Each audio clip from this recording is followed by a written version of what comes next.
Hello student, आज आपको बताने वाले हैं हम ग्राइंडिंग के बारे में।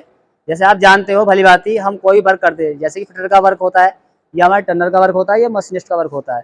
ये जो वर्क होते हैं, ये वर्क करने के बाद हमें क्या है, कोई जितने भी जॉब होते हैं, जितने भी हम पैरामीटर तैयार करते हैं, उनमें जो है लास्ट वर्क नहीं होता है वो, क्योंकि वो जो पूर्ण रूप से कंप्लीट नहीं होता है। कंप्लीट कब होता है? कंप्लीट होता है वो ग्राइंडिंग ऑपरेशन के बाद।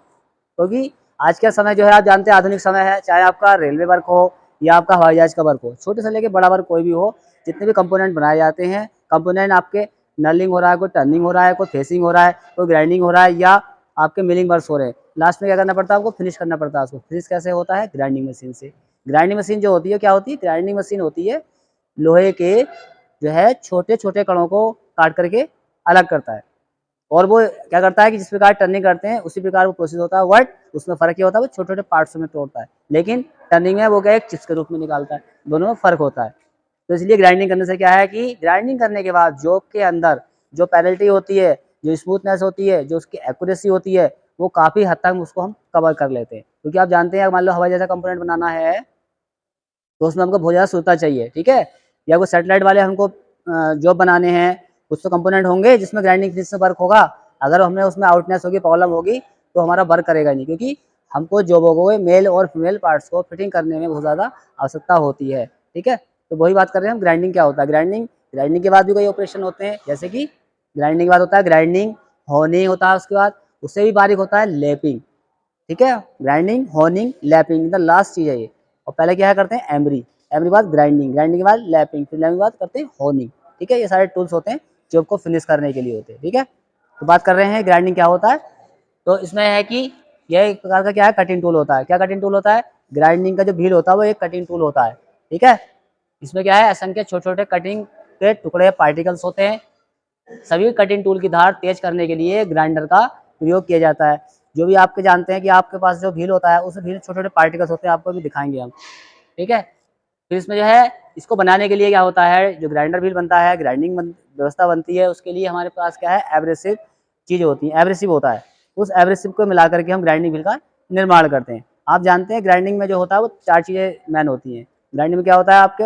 नंबर 1 उसका एब्रेसिव होता है, उसका ग्रेड होता है, उसके ग्रेन्स होते हैं, ठीक है, उसका बॉन्ड होता है, और लास्ट में चीज़ होती है उसे बोलते हैं स्ट्रक्चर, ठीक है। स्ट्रक्चर भी 2 टाइप की होती है। कैसी स्ट्रक्चर? नंबर 1 स्ट्रक्चर होती है ओपन स्ट्रक्चर, एक होती है डेंस स्ट्रक्चर, ठीक है। ओपन स्ट्रक्चर में क्या होता है, ग्राइंडिंग व्हील के जो पार्टिकल्स होते हैं वो क्या है, डेंस वाले में पास पास होंगे, और जो ओपन स्ट्रक्चर होगी उसमें उसके जो है पार्टिकल दूर दूर होंगे। जो दूर दूर पार्टिकल्स होते हैं वो जो है कटिंग ज़्यादा कटिंग करता है, जिसके पार्टिकल्स पास पास में होते हैं वो कटिंग कम करता है, अर्थात स्मूथ कटिंग करने के लिए। आप जानते हैं ग्राइंडिंग व्हील में 2 आपके क्या होते हैं, 2 टाइप के व्हील होते हैं। जैसे मैं आपको दिखा रहा हूँ अभी प्रैक्टिकली, तो 2 टाइप के व्हील होते हैं। जैसा आप देख रहे हैं कि आपका एक क्या बेंच ग्राइंडर, एक तरह से ये बेंच ग्राइंडर है। बेंच ग्राइंडर वो होते हैं जो बेंच पे रखे जाते हैं। पेडेस्टल ग्राइंडर जो होते हैं जिनका पैड होता है लंबा सा ऊंचाई का, जैसे आपके पास वर्कशॉप में बैठे हैं, ठीक है, जिसका जो जहाँ लगा देते हैं वो उसी नाम से विदित हो जाता है। इसमें 2 टाइप के व्हील होते हैं, दोनों व्हील एक ही पैरामीटर में चलते हैं, एक ही अलाइनमेंट में चलते हैं।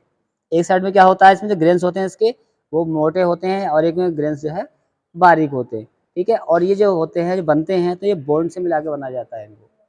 बिना बॉन्ड के कोई भी चीज़ नहीं बनती। जैसे आप जानते हैं बारीक, आप जानते हैं रेता होता है, सीमेंट होता है, ठीक है, आपस में मिला दो उनको, लेकिन वो मिलाने के बाद भी क्या है, आपस में फिक्स नहीं होते हैं, कभी नहीं फिक्स होते हैं।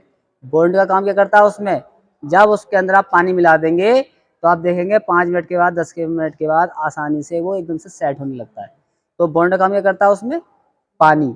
उसी तरह से जो आपके व्हील होते हैं कई तरह के बॉन्डों से मिलकर बनाए जाते हैं, ठीक है। जैसे मेटलिक बॉन्ड है, एवरेज, और भी आपके मेटलिक के अलावा कई सारे रेजिन बॉन्ड है, सिलिकॉन बॉन्ड है, वो बॉन्ड से मिला करके व्हील को बनाया जाता है।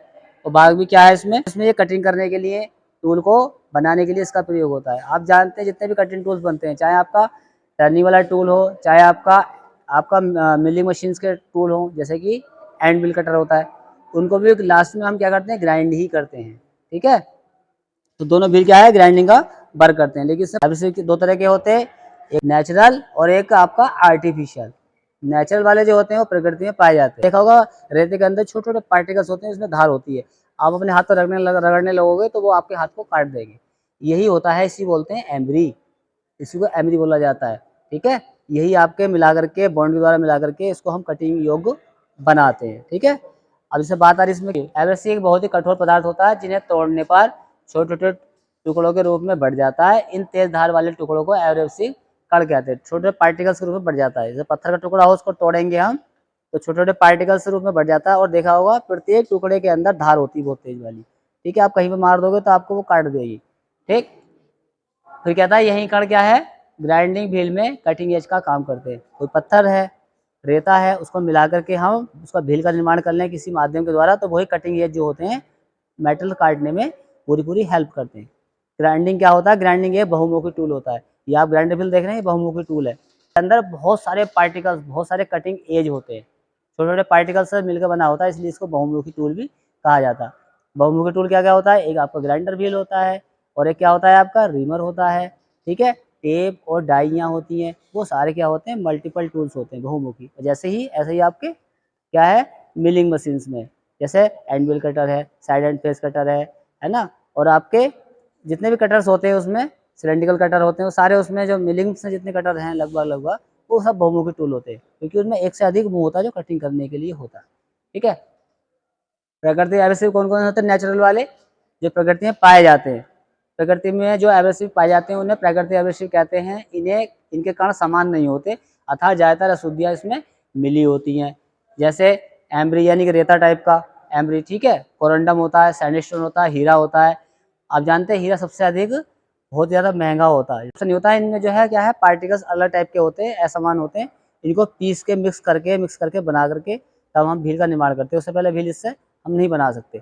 बट इसके बाद में आता है इसी में कृत्रिम एब्रेसिव, यानी कृत्रिम मतलब बनावटी, जो आर्टिफिशियल हम अपनी कंपनी में तैयार करते हैं या अपने किसी लैब में तैयार करते हैं। कैसे करते हैं तैयार इसको, इसमें है दो तरह के होते हैं, ये भी दो टाइप के होते हैं, एल्यूमिनियम ऑक्साइड और दूसरा होता है भी सिलिकॉन कार्बाइड। ठीक है, पहले वाले में है एल्यूमिनियम ऑक्साइड में जो निर्माण किया जाता है लैब में, बॉक्साइट के ऊपर ग्रेफाइट रख करके, ग्रेफाइट होता है एक जैसे पेंसिल की नोक होती है उस टाइप का ग्रेफाइट होता है, और इलेक्ट्रिक द्वारा क्या करता है पिघलाया जाता है इसको। उसमें हम इस तरह इलेक्ट्रोड रखते हैं उस मेटल्स के अंदर, उसको पूरा एकदम मेल्ट हो जाता है बहुत तेज़ी से। जैसे आजकल देख रहे हैं इंडक्शन टाइप की लोहे को हार्ड करने वाली सिस्टम आ रहे हैं, उनको ऊपर से हम नोब लगाते हैं, नीचे से नोब लगाते हैं और बीच में लोहा रखते हैं, और दोनों नोब लगते ही हम जब स्विच ऑन करते हैं तो पूरा एकदम लाल हो जाता है, वो हार्ड होना शुरू हो जाता है। और उसी के साथ साथ में क्या होता है वो एकदम ठंडा होता चला जाता है। उसमें कूलेंट की व्यवस्था होती है, गर्म होता जाता है और ठंडा होता लगातार चला जाता है। ठीक है, तो एल्यूमिनियम ऑक्साइड इसमें प्राप्त हो जाता है जो बहुत ही टफ और कठोर होता है। ठीक है, टफ और कठोर होता है, हार्ड होता है। ठीक, और इसमें क्या है कि इसकी जो हार्डनेस है वो 9.6 तक होती है। हार्डनेस 9.6 कैसे होती है, एक रोकवेल सिस्टम होता है, उस रोकवेल सिस्टम से उसमें एक स्टाइलिस लगी होती है, पिन लगी होती है, उसको दबाया जाता है। दबाते हैं तो वो एक सुई ऐसे घूमती है, तो उसमें हार्डनेस की वैल्यू जाती है, जैसे कि डायल टेस्ट इंडिकेटर होता है उसी टाइप में उसमें वैल्यू इस टाइप से दी होती है। ठीक है, तो इसमें क्या है रेगुलर एल्यूमिनियम ऑक्साइड बनता है इसमें, और वाइट एल्यूमिनियम ऑक्साइड इसमें हम तैयार कर लेते हैं। ठीक है, इसी का जो पार्ट्स है सिलिकॉन और कार्बन के मिश्रण को, जैसे सिलिकॉन कार्बाइड है बी टाइप में, तो सिलिकॉन कार्बाइड कैसे कहते हैं, सिलिकॉन कार्बन को मिलाते हैं, रिएक्शन होती है तो सिलिकॉन कार्बाइड बनता है। और सिलिका इसमें क्या क्या है, सैंड है, सा है, डस्ट है, तथा नमक को निश्चित रूप में मिला करके क्या करते हैं 4000 डिग्री जो है फ़ारेनहाइट तापमान पर इसको 30 घंटे तक रखा जाता है। इसकी हार्डनेस जो है 9.87 होती है। इसकी विशेषता ये होती है कि 4000 डिग्री तक उस मेटल को गर्म किया जाता है, गर्म करने के बाद 30 घंटे तक उसको रखा जाता है उसी टेम्परेचर पर, तब जाके उसमें हार्डनेस पैदा होती है। जैसे सामान्य रूप से लोहा होता है उसको गर्म करते हैं, गर्म करने के बाद लाल हो जाता है, बिल्कुल लाल होने के बाद देखा होगा आपने उसको हम ठंडा तुरंत करते हैं तो उसके अंदर हार्डनेस पैदा हो जाती है। उसी प्रकार से हर चीज़ का क्या है अलग अलग रूपों में गर्म करके उसको भट्टी में तपाते हैं तो उसमें अलग अलग टाइप के लोहा का निर्माण होता है। कम हार्ड होते हैं अगर ज़्यादा लाल करते हैं और उससे ज़्यादा लाल करते हैं, आप जानते होंगे सूर्य जब निकलता है तो उसमें कैसा होता है कि स्टार्टिंग में हल्का पीला निकलता है, फिर हल्का गुलाबी होता है, फिर एकदम से जब उसमें सारी चीज़ें होती हैं वो एकदम लाल हो जाता है, लाल होने के बाद एकदम देखा होगा लास्ट में फिर एकदम वाइट दिखने लगता है। ये क्या होता है, ये क्रम होता है किसका, गर्म होने का। ऐसे ही आपका भट्टी में भी ये सब सिस्टम बढ़ता है, जितना टेम्परेचर बढ़ता जाता है उसमें उतना ही उसमें वाइटनेस आती जाती है। इसका मतलब वाइटनेस है, इसका मतलब बहुत ज़्यादा टेम्परेचर है। ठीक है, उस टेम्परेचर के अंदर इसको रखा जाता है, तब ये मेटल ये आपका जो ग्राइंडिंग होता है तब इसका निर्माण होता है, तब ये काटने योग्य बनता, अन्यथा ये आपको ग्राइंडिंग करने में सक्षम नहीं हो सकता। ठीक है, इसकी हार्डनेस कितनी होती है 9.87 होती है। ये हार्डनेस के जो है पॉइंट होते हैं, ये ग्रेड होते हैं इनके, कितने तक हमें रखना चाहिए। इसी में क्या होता है इनके जो पार्ट्स होते हैं इनके दो टाइप आते हैं। एक ब्लैक सिलिकॉन कार्बाइड होता है, इसमें क्या है इसका प्रयोग लो टेंसाइल स्ट्रेंथ वाली धातु की surface grinding internal cylindrical grinding के लिए करते हैं। जैसे देखा होगा आपने, हमारे पास सरफेस ग्राइंडर मशीन रखी है, उसका जो व्हील होता है वो भी इस टाइप का बना होता है सिलिकॉन का, ठीक है। और इंटरनल ग्राइंडर, जो हमारे इंटरनल व्हील होते हैं, कुछ जैसे कि आप ड्रिल करते हो, ड्रिल करने के बाद होल होता है, उस होल को शुद्ध कराया जाता है किससे, ग्राइंडिंग से। तो छोटे छोटे व्हील आते हैं, तो वो इस तरह से ऐसा आगे पीछे चलते, और आपका जॉब भी घूमता है, और आपका क्या है, दोनों चीज, व्हील भी घूमेगा, जॉब भी घूमेगा, वो दोनों आपस में अंदर साइड से ग्राइंड हो जाते हैं। उसके व्हील इसके निर्माण उनके किए जाते हैं। इसमें फिर सिलेंड्रिकल हो गया। सिलेंड्रिकल मतलब होता है लंबी जॉब। जैसे हम लैप मशीन पर अपना टर्निंग करते हैं, उसी प्रकार से जॉब भी घूमता है, और ग्राइंडिंग वाला जो आपका जो सिस्टम होता है वो एक साइड से लगा रहता है, उसको पास में लेके आते हैं, ग्राइंड भी ले चलता रहता है, और इस टाइप से आपका क्या है, ये स्लाइड आपकी जो है चलती रहती है, और पूरा ग्राइंडिंग ये लगातार होता रहता है। ऐसे ये सिलेंड्रिकल ग्राइंडिंग में सिस्टम में होता है, ठीक है। तो सिलेंड्रिकल ग्राइंडिंग के लिए हम इनका इस्तेमाल करते हैं। आप जानते हैं कि सरफेस ग्राइंडिंग है, इंटरनल ग्राइंडिंग है, और आपकी सिलेंड्रिकल ग्राइंडर है, ठीक है। इनमें जो है अलग टाइप के हम ग्राइंडिंग व्हील का इस्तेमाल करते हैं। ग्रीन ग्रीन सिलिकॉन कार्बाइड क्या होता है, यह हरे रंग का होता है। इसका प्रयोग विशेषकर सीमेंट कार्बाइड बिट टूलों की ग्राइंडिंग करते हैं।